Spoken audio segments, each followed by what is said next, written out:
आज सवाल सरकार कितनी भी मजबूत रहे, आज वो 2 बार सोचती है, 10 बार सोचती है एग्जाम कराने से पहले कि ये एग्जाम क्या हम लोग सक्सेसफुली करा पाएंगे, क्योंकि जिस तरह से जो सिंडिकेट काम कर रही है, और खासकर में आज वो सिंडिकेट आपको झारखंड में भी काफी एक्टिव दिखती है। कौन है वो सिंडिकेट, कौन है? देखिए, वो तो जनता को पहचानना होगा, वो कौन लोग हैं। जब सहायक आचार्य का जब यहाँ पे नियुक्ति किया जाता है, उनका जब एग्जाम लिया जाता है, तो कौन है वैसे लोग? लेकिन स्टूडेंट तो बोल रहे हैं सरकारी सिंडिकेट है। मैं इसका सवाल का पूरा मुझे कंप्लीट करने दे। कौन है वो लोग जो कोर्ट जाते हैं किसी भी नियुक्ति के लिए? कौन है वो लोग जो नरेटिव बिल्ड करते हैं?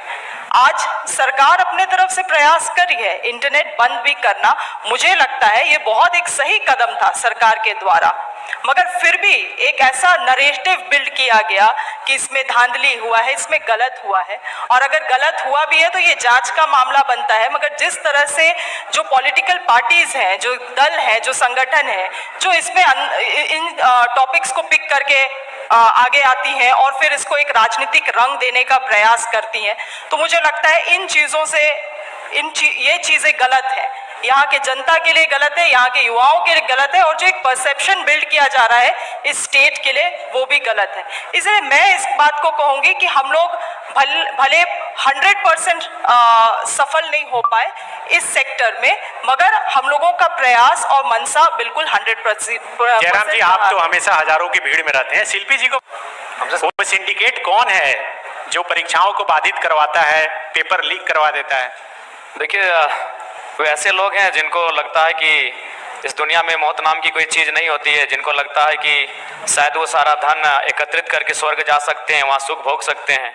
बिल्कुल ये बहुत गंभीर समस्या है, और मुझे लगता है कि इसमें सरकार के लोग शामिल होंगे, विपक्ष के लोग शामिल होंगे, ये कोई नई बात नहीं है। अगर आदरणीय शिल्पी जी कह रही है कि अगर वो जनता जानती है, तो जनता को मालूम है कि किस प्रकार से जेपीएससी की परीक्षा होती है। उनमें जब रिजल्ट आता है तो विधायक जी के रिश्तेदार होते हैं, विधायक जी के भाई होते हैं, विधायक जी के भतीजे होते हैं, तो ये किसी से छुपा नहीं है। बिल्कुल ये इसी बीच से है, इसी सिस्टम के बीच से है, इसमें किसी एक का कोई योगदान नहीं है। इसमें 24 वर्षों से जिन लोगों ने राज्य की सत्ता को संभाला है, 24 वर्षों से जिन लोगों ने इस राज्य की सरकार को चलाया है, पक्ष बन के विपक्ष बन के, सबका उसमें हिस्सेदारी होता है। तो इसलिए जिस दिन वो इस बात को मानेंगे कि हमें एक समानतापूर्वक जीवन जीना है, हम लोग वास्तव में इंसान मनुष्य में, ये सीजीएल का पेपर लीक हुआ लग रहा है आपको?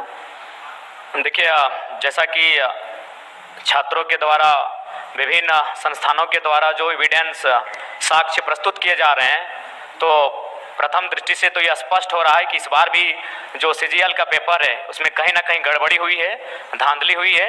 और मुझे लगता है कि पिछली बार जो पेपर गड़बड़ी हुआ था, अगर उसका जो लोग दोषी हैं, अगर वे दोषी लोग पकड़े जाते हैं, अगर उन पे कार्रवाई होती, तो शायद इस बार उनका मनोबल इतना ऊंचा नहीं होता।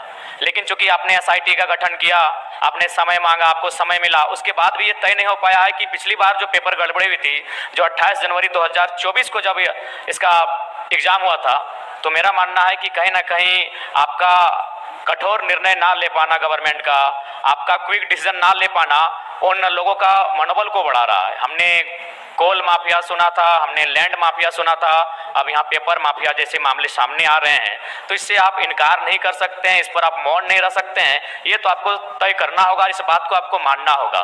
क्योंकि पिछली बार हमारे ही 15 साथियों पर एफआईआर हुआ था, आज भी उस मुकदमे के कारण हमारे प्रत्याशी रांची के हमारे आदरणीय देवेंद्र जी जेल गए, उसी मुकदमे के कारण गए थे। तो जाहिर सी बात है, वो हाईलाइट तभी हुआ जब हम लोगों ने प्रोटेस्ट किया। उस प्रोटेस्ट के परिणाम स्वरूप उस समय वर्तमान मुख्यमंत्री माननीय चंपई सोरेन जी थे, एसआईटी का गठन हुआ। लेकिन आज परिणाम और निष्कर्ष आपके सामने क्या है? यानी आप लोग उन माफियाओं के मनोबल को बढ़ाने का कार्य आप स्वयं कर रहे हैं। तो ये तो आपको तय करना है कि आप छात्रों के साथ हैं या पेपर माफियाओं के साथ है, ये सरकार को आके तय करना है। यदि आप पेपर माफियाओं के खिलाफ हैं, तो पिछली बार जो आपने एसआईटी का गठन किया था, उसका निष्कर्ष क्या है, उसका रिजल्ट क्या है, दोषी कौन लोग हैं, वो कटघरे के पीछे कब होंगे, ये राज्य की जनता जानना चाहती है। सीजीएल जेएसएससी के तमाम 6 लाख अभ्यर्थी जानना चाहते हैं। बिल्कुल सूर्या।